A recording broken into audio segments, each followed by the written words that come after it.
ಎಲ್ಲ ಎಲ್ಲ ಎಲ್ಲ ಕಮ್ಯುನಿಟಿಯವರು ಇವತ್ತು ನೀರು ಬಿಡುವಂಥ ಪರಿಸ್ಥಿತಿ ಉದ್ಭವ ಆಗಿದೆ. ಸುಮಾರು ನೋಡಿ, ನಮಗೆ ಗೊತ್ತಿದ್ದಂಗೆ 17ರಿಂದ 18 ಸಂಘದವರು, ಅದರಲ್ಲಿ ಒಬ್ಬರಿಗೆ 1 ಲಕ್ಷ. ಅದೇ ಥರ ಇಂಥ ಸಮಸ್ತ ಸಂಘವೊಂದು, ಗ್ರಾಮೀಣ ಕೂಟ, ಸ್ಪಂದನ, ಮತ್ತು SKS, BSS, ESF, Satya, Dvara bank, Yes bank, RBL bank, ಅತೃಪ್ತಿ, ಮತ್ತು ಆಶೀರ್ವಾದ, ಮತ್ತು ಗ್ರಾಮಶಕ್ತಿ, ಮತ್ತು ಮುತ್ತೂಟ್, ಮತ್ತು ಆಕ್ಸಿಸ್ ಬ್ಯಾಂಕ್, ವೆಲ್ಸ್ಟಾರ್ ಇದರ ಅಕೌಂಟ್ ಎಲ್ಲ ಇರ್ತದೆ. ಎಕ್ಸಿಸ್ ಬ್ಯಾಂಕ್ ನೋಡಿ, ಈ ಬಾಕಿ ಬ್ಯಾಂಕ್ ಇದು ಟೋಟಲ್ ಸರ್. ಇದರ ಪರಿಸ್ಥಿತಿಗೆ ಹೇಗಾಗಿದೆ ಅಂತ ಹೇಳಿದ್ರೆ, ಒಬ್ಬ ನಮ್ಮ ಕಾಲೋನಿಯಿಂದ ತಿಳ್ಕೊಳ್ಳಿ, ನಮ್ಮಲ್ಲಿ ಟ್ರೈಬ್ಸ್ ಕಾಲೋನಿ ಇದೆ. ಒಂದು ನಿಮಿಷ ಮಾಡ್ತೀನಿ.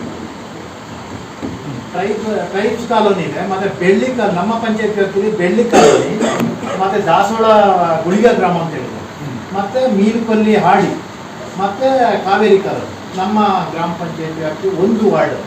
ಇದರಲ್ಲಿ ಸುಮಾರು ಇವತ್ತು 15ರಿಂದ 20 ಕುಟುಂಬ ಹೊರ ರಜೆಗೆ ಹೋಗಿದ್ದಾರೆ ಕೇರಳ. ಮತ್ತು ಕೆಲವರು ರಾತ್ರಿಯಲ್ಲಿ ಟ್ರೈಬಲ್ ಕಾಡಿನಲ್ಲಿ ರಾತ್ರಿ ಇಡೀ ಅಲ್ಲೇ, ಅವರ ಮಕ್ಕಳೆಲ್ಲ ಮನೇಲಿ ಸ್ಕೂಲಿಗೆ ಹೋಯ್ತಿಲ್ಲ. ಈ ಸಾಲದವರ ಫೈನಾನ್ಸ್ ಅವರು ಬೆಳಿಗ್ಗೆ ರಾತ್ರಿ ಅಂತೇಳಿ ಕಾಟನ್ದಾಗಿ 3-4 ಮಹಿಳೆಯರು ಹಗ್ಗಲು ಕೂಡ ಹಾಕಿದ್ರು. ಆಮೇಲೆ ಅಲ್ಲಿನ ಜನರು ಕೂಡ ನಮ್ಮ ಗಮನಕ್ಕೆ ತಂದರು. ಆಮೇಲೆ ನಾನು ಕೂಡ ಧೈರ್ಯ ಹೇಳಿದೆ, ಸಾಲ ಕೊಟ್ಟಿರೋಕ್ಕಿಂತ ಕೊಡೋದು ಕೂಡ ತಪ್ಪಿದೆ ಇದರಲ್ಲಿ. ಯಾಕಂತೇಳಿದ್ರೆ ಒಬ್ಬ ಮುಗ್ಧ ಜನಗಳು, ಕೂಲಿ ಕಾರ್ಮಿಕರು, ಅವ್ರು ದಿನಗೂಲಿ ನೌಕರರು, ದಿವಸಕ್ಕೆ 400ರಿಂದ 450 ರೂಪಾಯಿ ಹೆಂಗಸರಿಗೆ ಸಂಬಳ, 500ರಿಂದ 600 ರೂಪಾಯಿ ಗಂಡಸರು. ಇದರಲ್ಲಿ ಆಲ್ಮೋಸ್ಟ್ ಎಲ್ಲ ಮಹಿಳೆಯರೇ. ಇವತ್ತು ಮಹಿಳೆಯರು ಇದರಲ್ಲಿ ಭಾಳ ಅನ್ಯಾಯಕ್ಕೆ ಒಳಗಾಡಿ ಬರೀ ಆಧಾರ್ ಕಾರ್ಡ್ ಇಟ್ಕೊಂಡು ಯಾವ ಥರ ಸಾಲ ಕೊಟ್ಟರು ಅಂತ ನನಗೆ ಗೊತ್ತಿಲ್ಲ. ನಾನೊಬ್ಬ ರೈತ, ಇವತ್ತು ನನ್ನ ರೈತರಿಗೆ ನನ್ನ RTC ಮೇಲೆ ಸಾಲ ಕೊಡ್ತಾರೆ. ಯಾವುದು VSSN ಬ್ಯಾಂಕ್ನಲ್ಲಿ ನನ್ನ RTC ಮೇಲೆ ಜಾಮೀನು ಸಾಲ ಕೊಡ್ತಾರೆ. 3 ಜನ ಸೂರಿಟಿ ಇದ್ದಾರೆ, 50,000 ನನ್ನ ವೈಯಕ್ತಿಕ ಒಬ್ಬ ರೈತರಿಗೆ ಕೊಡ್ತಾರೆ. ಇವರಿಗೆ ಯಾವ ಬೇಸರಿಗೆ ಕೊಟ್ಟರು ಒಂದು. ಮತ್ತು ಇವರು ಒಬ್ಬ ಫಲಾನುಭವಿ ಹೆಚ್ಚಿಗೆ 7ರಿಂದ 8 ಲಕ್ಷ ಸಾಲ ಇವತ್ತು ಒಬ್ಬ ಕೂಲಿ ಕಾರ್ಮಿಕರಿಗೆ 7ರಿಂದ 8 ಲಕ್ಷ.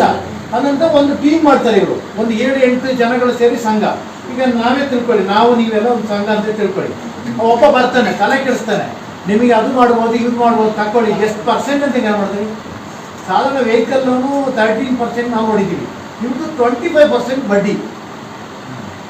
ಈ ಅವ್ರ ಸಂಘ ಇವರಿಂದ ನಾನು ತಗೊಂಡೆ 1 ಲಕ್ಷ, ಇವ್ರನ್ನ ತಗೊಂಡೆ ನಿಮ್ಮಿಂದ ತಗೊಂಡೆ ಟೋಟಲ್ ನಾನು 8 ಲಕ್ಷ ಒಂದು ಸಂಘ. ಬರೀ ವೆಹಿಕಲ್ ಅಷ್ಟೇನೋ? ವೆಹಿಕಲ್ ಅಲ್ಲ, ಟೋಟಲ್ ಸಾಲ ಕೊಡಿ, ಏನು ಬೇಕಾದ್ರೆ ಮಾಡಿ. ಗಾರ್ಡೇಜ್ ತಗೊಳ್ಳಿ. ಈ ಮಹಿಳೆಯರಿಗೆ ಮುಗ್ಧ ಜನಗಳು ಏನಂತ ಹೇಳಿದ್ರೆ, ಒಂದು ಮನೆ ಕಟ್ಟಿರ್ತಾರೆ. ಈಗ ITDP ಮನೆ ಆಗಿದೆ ನಮ್ಮ ಏರಿಯಾಗಳಲ್ಲಿ. ಒಂದು TV ಬೇಕು, ಒಂದು ಮಕ್ಕಳಿಗೆ ಇರಲಿ ಅಂತೇಳಿ ಮನೆಗೆ ವಾಷಿಂಗ್ ಮಿಷಿನು, ಗಾರ್ಡೇಜು, ಇನ್ನಿತರ ಕಾಟ್, ಸೋಫಾ ಸೆಟ್ ಮಾಡ್ಕೊಂಡು ಹೋಗ್ಬೋದು. ಕಿರಿಕಿರಿ ಸೀಸ್ ಮಾಡೋದಲ್ಲ, ಪರಿಸ್ಥಿತಿ. ಆ ಒಂದು ಆಸೆ ನನ್ನ ಮನೆಯಲ್ಲಿ ಚೆನ್ನಾಗಿರಲಿ ಅಂತ ಆ ಉದ್ದೇಶದಿಂದ ಅವರ ಬಣ್ಣದ ಮಾತಿಗೆ ಇವತ್ತು ಬಲಿಯಾಗಿ ಇವತ್ತು ಮಕ್ಕಳು ಕೂಡ ಟ್ರೈಬಲ್ ಯಾರು ಕೂಡ ಸುಮಾರು ಜನ ಕ್ಲಾಸಿಗೆ ಹೋಯ್ತಿಲ್ಲ. ನಮ್ಮ ಪಂಚಾಯತಿಗೆ ಕೂಡ ಲೆಟ್ರ್ ಹಾಕಿದ್ದಾರೆ, ಸಾಲ ಬಿಟ್ಟಂಥ ಮಕ್ಕಳನ್ನ ಸ್ಕೂಲಿಗೆ ಸೇರಿಸಿ ಅಂತ. ಒಂದು ಸೈಡ್ ಅವರು ಟಾರ್ಚರ್. ಇವತ್ತು ಮಕ್ಕಳ ಎಲ್ಲ ದುಸ್ತಾಳ ಅಲ್ಲೇ ಬಾರ್ ಇದೆ, ಪಾನ್ ಪರಾಗ ಅನ್ಸ್ ಯಾಕೆ ಕುಡಿತಾರೆ ಅಂತ ಹೇಳಿದ್ರೆ ಸಾಲ ಕೇಳೋರು ಟಾರ್ಚರ್. ಈಗ ನೀವು ಈ ಬ್ಯಾಂಕ್ನವ್ರು ಮೀಟಿಂಗ್ ಮಾಡಿದ್ರ? ನಾವು ಮಾಡೋಕ್ಕೆ ಬರಲ್ಲ. ನಾವು ಇವತ್ತು ರಾಮನಗರಲ್ಲಿ ಮೊನ್ನೆ TV ನೋಡಿದೆ, ಮತ್ತು ಚಾಮರಾಜನಗರ ಮತ್ತು ರಾಮನಗರಲ್ಲಿ ಈ ಥರ ಫೈನಾನ್ಸ್ಗಳು ಇದು ಮಾಡಿ ಊರು ಖಾಲಿ ಮಾಡಿದ್ದಾರೆ ಅಂತ. ಬರೀ ಅಲ್ಲೆಲ್ಲ ಕೊಡಗಿನಲ್ಲಿ ಬರೀ ನಾವು ನೆಂಜಾರ್ಪೇಟನ್ನು ನಾವು ಹೊರಗೆ ಬಂದು ಹೇಳ್ತಿದ್ದೀವಿ.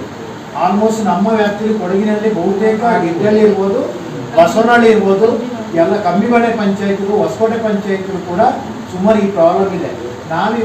ನಾವು ನಿಮಗೆ ರಿಕ್ವೆಸ್ಟ್ ಮಾಡ್ತಿರೋದು, ನೀವು ಸರ್ಕಾರದ ಒಂದು ಎಡ್ಡಿದೆ, ನಮ್ಮ ತಾಲೂಕು ದಂಡಾಧಿಕಾರಿ ನೀವು, ನಿಮ್ಮ ಸಮ್ಮುಖದಲ್ಲಿ ಇವ್ರು ಯಾವ ಥರ ಸಾಲ ಕೊಟ್ಟರು, ಇವತ್ತು ಏನಾದ್ರು ದುರಂತ ಸತ್ತು ಹೋಗ್ಬಿಟ್ರೆ ಅವರ ಇದಕ್ಕೆ ಯಾರು ಕಾರಣ, ಅವರ ಕುಟುಂಬ ಬಲಿ ಆಯ್ತದೆ. ಮತ್ತು ನೀವು ಬೇಕಾರಲ್ಲಿ ಬನ್ನಿ ಮೀನುಕೊಲ್ಲಿಗೆ, ಒಬ್ಬ ಕ್ಯಾನ್ಸರ್ ಪೇಷಂಟ್ ಲೇಡೀಸು, ಅವನು ಮರದ ಬಿದ್ದು ಇನ್ನೊಬ್ಬ ಗಂಡ ಸ್ಪೈನಲ್ ಕಾರ್ಡ್ ಕಟ್ಟಾಗಿ ಮಲ್ಲಿ ಕೂತಿದೆ, ಅವನ ಮಗಳು ಮುಗಿಬಿಟ್ಟಿದ್ದಾಳೆ.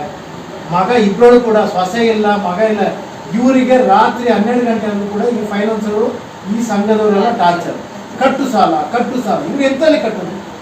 ಒಂದು ಜಾಗ ಇಲ್ಲ, ಯಾವುದೂ ಇಲ್ಲ. ಮಕ್ಕಳದ್ದು ಟಾರ್ಚರ್ ಅಂತೂ ಈ ಥರ ಆಗಿದೆ ಸರ್. ಅದಕ್ಕೆ ನಾನು ಇವತ್ತು ನಮ್ಮ ಗ್ರಾಮ ಪಂಚಾಯತಿ ಅಧ್ಯಕ್ಷರು ನಾವೆಲ್ಲ ಪ್ರತಿನಿಧಿಗಳಿದ್ದೇವೆ. ನಾವು ಕೂಡ ಗ್ರಾಮ ಪಂಚಾಯತ್ ಸದಸ್ಯರಾಗಿ ಅಧ್ಯಕ್ಷರ ಸಮ್ಮುಖದಲ್ಲಿ ನಾನು ಇವತ್ತು ಮನವಿ ಪತ್ರ ಕೊಡ್ತಿರೋದು, ಇದಕ್ಕೆ ಯಾವ್ದಾದ್ರು ಒಂಥರ ಸೂಕ್ತ ಪರಿಹಾರ. ಯಾವ್ದಾದ್ರು ಜೀವ ಹೋಗೋಕ್ಕಿಂತ ಮುಂಚೆ ಈ ಕೊಡೋರ್ದು ತಪ್ಪಿದೆ, ತಗೊಳೋರ್ದು ತಪ್ಪಿದೆ. ಇದನ್ನು ಕೊಡುವಾಗ ನೋಡ್ಬೇಕಿತ್ತು ಅವ್ರಿಗೆ ಏನು ಇತಿಮಿತಿ ಏನಿದೆ, ಕಟ್ಟುವಾಗ ಆಯ್ತದ ಏನಂತ ನೋಡ್ಬೇಕಿತ್ತು.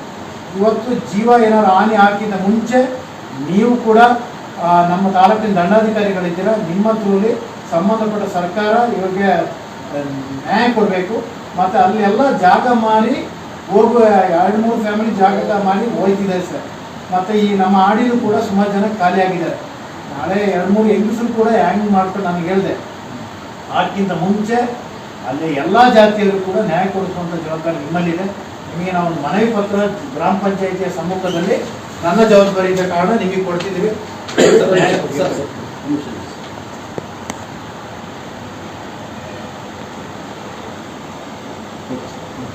ಇಷ್ಟಿದೆ ಸರ್, ಇದು ನಮ್ಮ ಮನವಿ. ಇನ್ನು ನೀವು ಹೇಳಿ.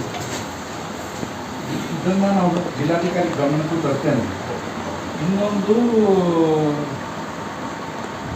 ಈ ಆಶೀರ್ವಾದ, ಈ ಮುತ್ತೂಟ್ ಫೈನಾನ್ಸ್ ಕೇಳಿದ್ದೀನಿ. ಆಶೀರ್ವಾದ ಅಂದರೆ ಯಾವುದೊಂದು ನಮಗೂ ಗೊತ್ತಿಲ್ಲ. ವಾರ ಬ್ಯಾಂಕು ಅಂತ ಹೆಸರು ನೋಡಿ, ಅಲ್ಲಿ ಅದೇ ಎಂತೆಂಥ ಸಂಸ್ಥೆಗಳು. ಇದು ಸಂಸ್ಥೆನ ಇದು? ಅವರು ಸಾಲ ಕೊಟ್ಟಿದ್ದಾರೆ. ಇದು ಧರ್ಮಸ್ಥಳ ಸಂಘದವರಿಗೆ ಮೇನ್ ಆಗಿ ಕಲಿಸ್ತೇನೆ. ಏನು ಅಂತ ಹೇಳ್ಬೇಕಾದ್ರೆ ಕೇಳ್ಬೋದು. ಯಾಕಂದ್ರೆ ಧರ್ಮಸ್ಥಳದ ಸಂಘ